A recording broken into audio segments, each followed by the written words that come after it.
Welcome back to Jenna doing things.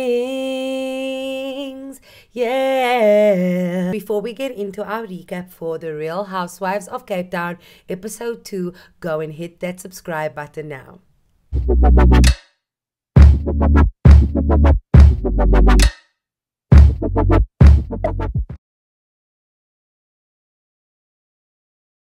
Hey guys, welcome back to Jenna Doing Things. Today we are back for the recap of The Real Housewives of Cape Town Season 1, Episode 2.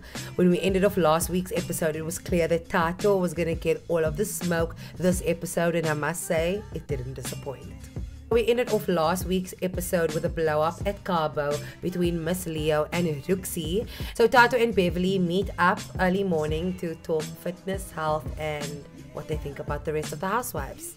So after last week's blow-up at Cabo, Tatou and Beverly are the first to meet up. I think these two are really going to lean on each other, obviously, in this season, because Beverly calls Tatou like her best friend here, but they naturally seemingly do things together. So they go do yoga together and they go to Kauai afterwards to hang out. And Tatou's talking about just like her health journey and how difficult it's to keep the weight that she wants. And she says, you know what, Beverly, I really enjoyed this. This was very in your alley instead of up your alley. Tatou is smart to me. It's just English is not her first language. She clearly knows exactly the phrases to use but doesn't know exactly.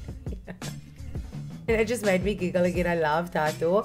But they're talking a little bit about weight here and, body changes as you age and fitness and going to the gym. And I don't know if it's just me, but I sense a little tension here. Like, did Tatou call Beverly judgmental here or not? Obviously, they have to catch up about what their thoughts were about the meetup at Cabo. They kind of went left when the housewives all met up for the first time.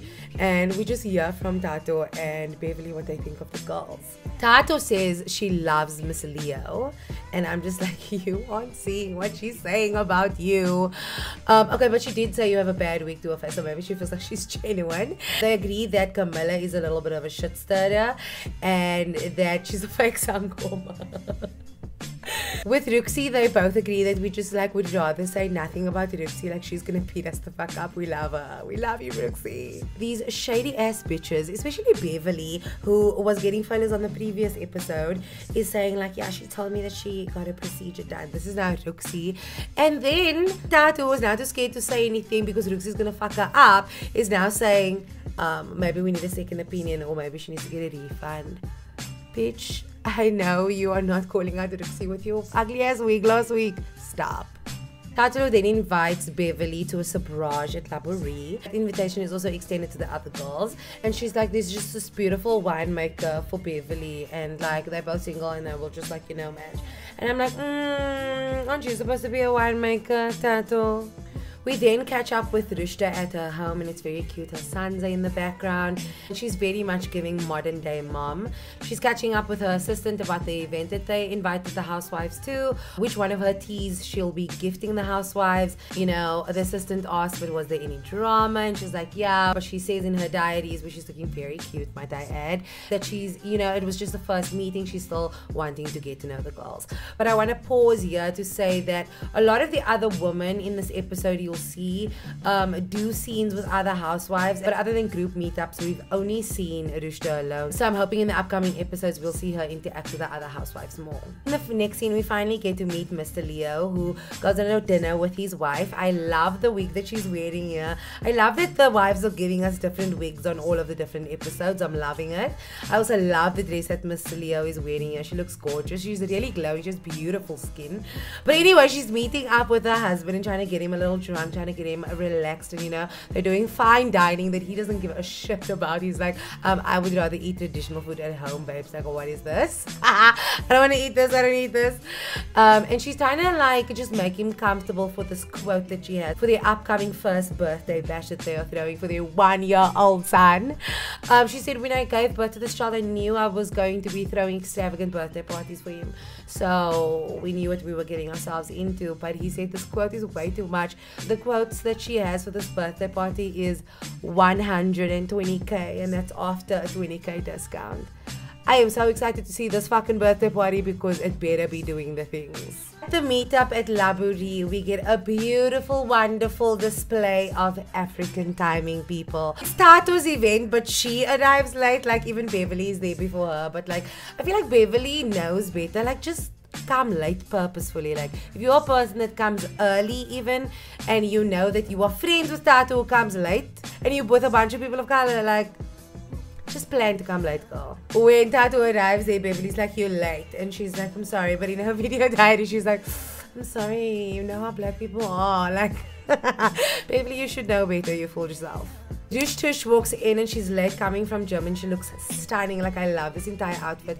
But one thing I want to say here is, I've seen her in the first episode have a coffee shot. She is Muslim. Like, I don't understand why are the producers purposefully like not catering for her. Obviously the coffee shot was to include her, but they're going on a sabrage, but they don't have, I don't know what she chooses to drink and not drink and where she chooses to eat and not eat. But why couldn't they have a non-alcoholic champagne for her? Why couldn't they already have a bottle of sparkling water if that's what she prefers? I just feel like the producers are lacking on this part, because are they leaving it open for them to like discuss it?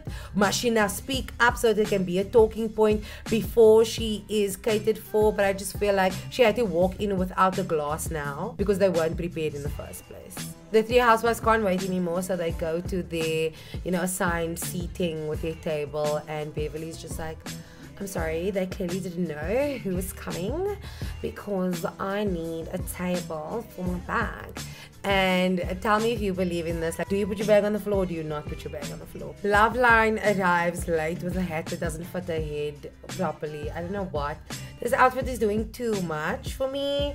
Like, I expected more of her here. Loveline, who arrives late, is then calling Camilla like, bitch, where you at? And Camilla's in the shower. She's like, not even coming. And I would think for the queen of Constantia that she would have better manners and excuse herself with the host Tatou. And Tatou even says that. She's like, that was very rude. She's not coming and she didn't let me know. The queen of Constantia should know better. So the winemaker, the apparently hot winemaker, comes out, teaches the girls to do a sabrage, and Tatou and Loveline do it, and it's like just a little segment, and whatever, Tatou, he's so not that hot. See, after literally everything is done, comes there, and then Beverly is obviously trying to have like, a TV moment conversation. Obviously it's a conversation starter for the entire table, and she asked like, what happened there the other night, because I feel like Beverly actually was one of the girls who did not come outside. I can't remember if I saw her come outside for that conversation at Cabo or not, and she just asks Ruxie, and it doesn't become a larger conversation. I'm like, this was the chance for the producers to maybe like step in a little bit and feel like everyone should be talking. Like, I feel like there's a lot of hush-hush. Like, Loveline didn't even contribute to the conversation there, and Ruxie just kind of summarized it like, my friend wanted me to tell her something that I should have told her and I didn't, but it's resolved now.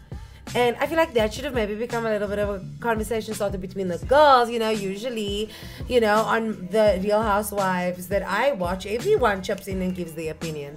But Tatou does, and she's like, you guys have been friends for so long that I just feel like there will always be bumps in the road. And Rushta even says, it's like a sister relationship. And I'm like, no, we need more.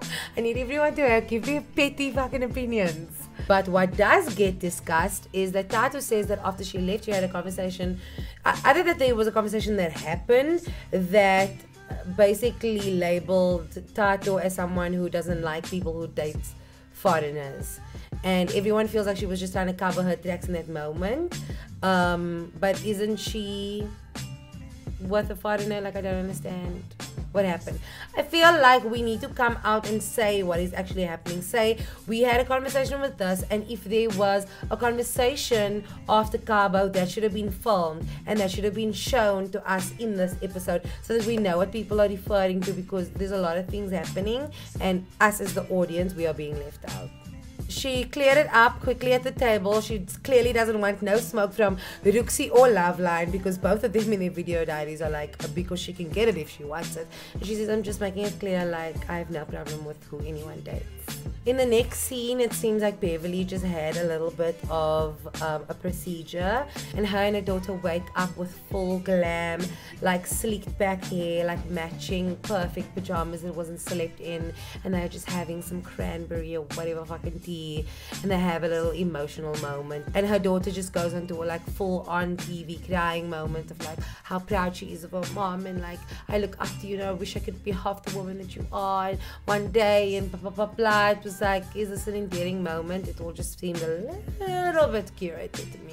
Although this does feel curated, I feel like Beverly is the most open housewife so far. Her and her daughter are the only two that really seem to be talking about the real things that are going on in their very real lives, and not just about dumb side conversations for TV.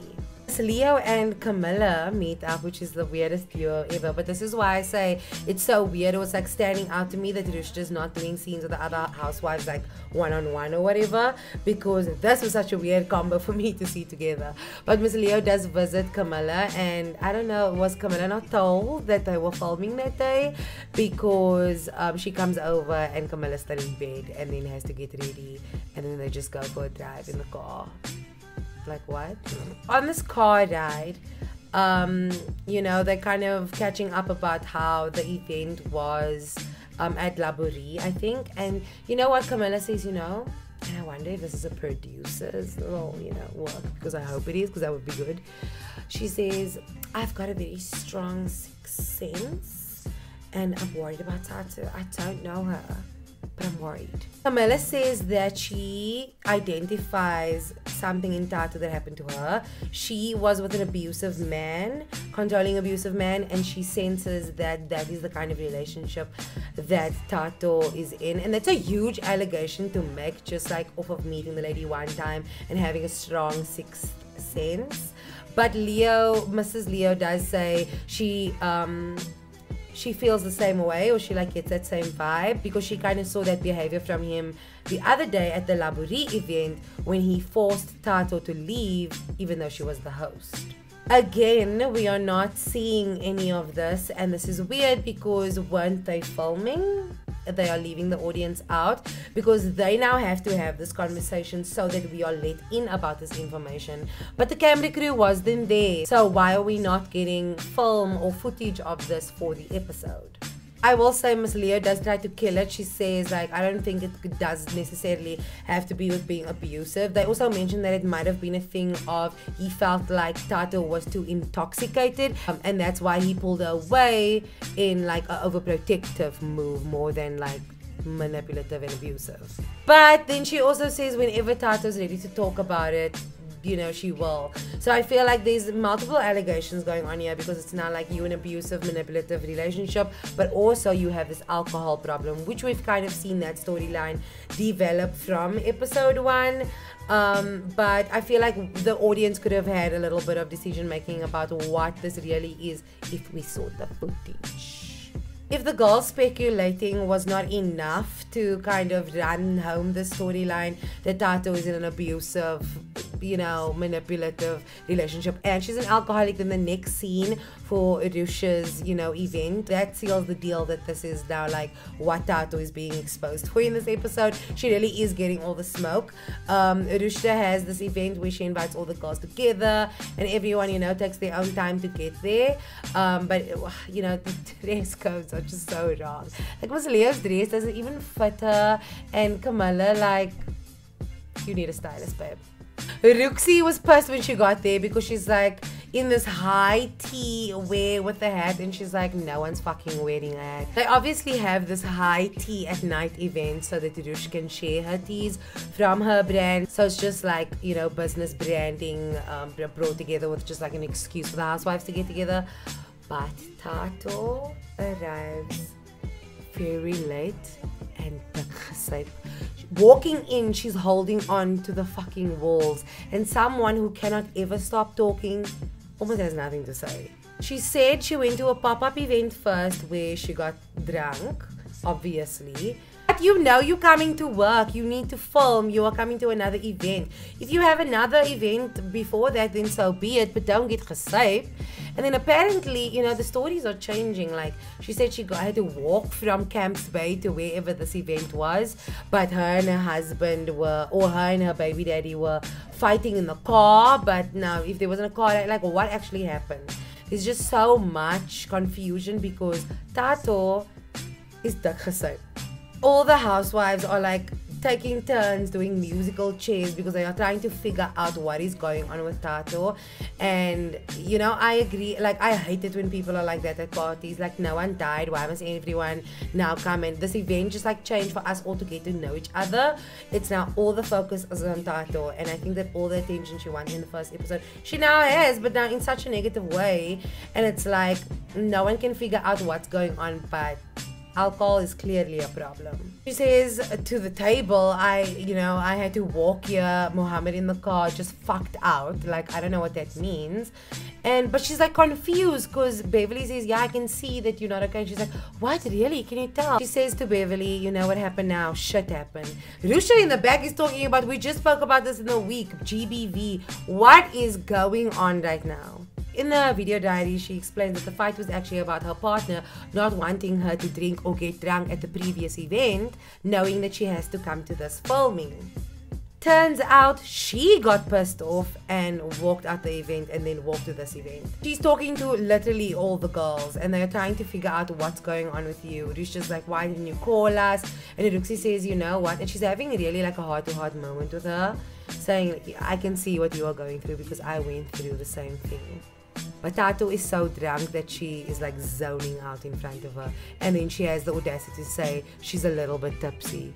Tipsy babes, no, you are far gone. In her face, Ruxie calls her out and says, I'm telling you, you are in an abusive relationship. And she says, am I wrong? And she says, no, you are not. And Tatou confirms it.